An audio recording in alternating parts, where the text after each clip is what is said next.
that's that.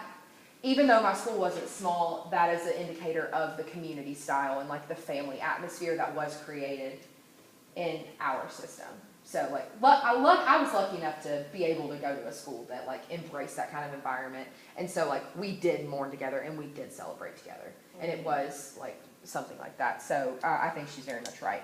So in order to make your class feel small, she says we need to start by making yourself vulnerable to students so that they will be vulnerable to you in your classroom. And within your classroom, starting that process, you can start it like school-wide. So my thoughts quickly, I thought that in 2018 she was talking about like the idea of choice is like good, but in 2018 it's kind of a stretch. I think it is good. I'm glad that I was able to choose where to go to school, but also my parents aren't racist, and in our day and age it would be very easy for this to turn into like an issue. So that was my like biggest critical point of the book, was that I think that like comes and goes with like not only like your geographic location, but also your like experience with your parents and stuff. So I think privatizing schools is a terrible idea. I think it would be terrible. I think that teachers learn as you go forever. I don't think that you ever stop. So I think she was right about that. Collective staff work could be a serious issue, especially for some. I'm very autonomous. I like to do things by myself. Like I said, that one day I was like, okay, well, I've already started. I'm sorry, I love y'all, but I already started. So I think that could be an issue. Also, my mom worked at a school for a long time before she got her master's degree, and teachers are bullies to each other sometimes.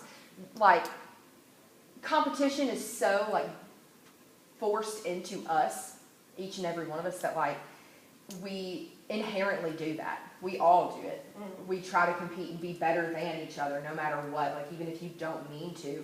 And I think that teachers working together and creating like curriculum together and stuff. That's not to say like if I was teaching in a school with a history teacher, I wouldn't align my texts of choice with what they're like trying to work with, because I think that that's a great idea, and I think that's a good way to like keep students on one track. Like semester before, whatever. I was in Shakespeare, critical theory, and one other class, and all at the same time I was discussing the same theorists with different texts within all of these classes, which helped me understand each one of them differently, you know, and it was just, which was good for the student and easy for, you know, the professor.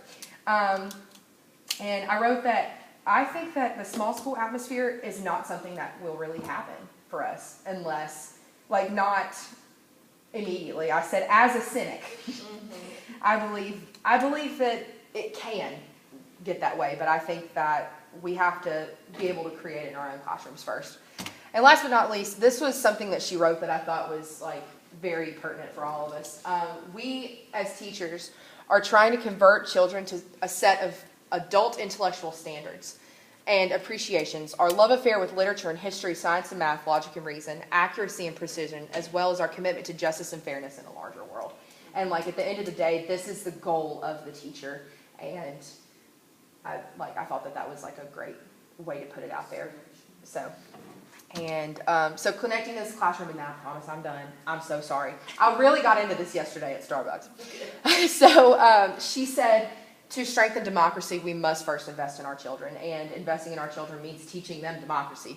So kids need to understand how it works in order to participate. I wrote down a great example is this class. What are they called? Robert's Rules of Order. Robert's Rules of Order. Parliamentary procedure.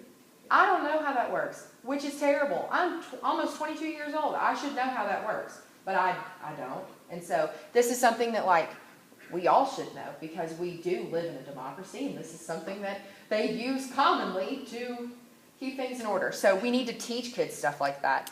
Also, the idea of a classroom feeling small means distributing the power between people, and I think that like we have to start there with students in order to like get them to like understand. And then literacy in the classroom, like this is exactly what we've done here in my own personal classroom, like working together to decide when things should be due and like how we should do them, like the intervention plan. How are we going to do that where we all have time to complete it, especially because like Dr. Prado was like, y'all have lives outside of this. And so, working on that as a class.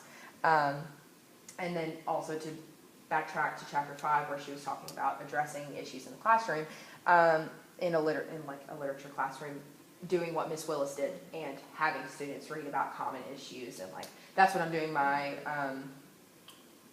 curriculum design on, is like issues on groups that are still underrepresented and overpressed. So there's that. Cool. And here is where I got my information. And I am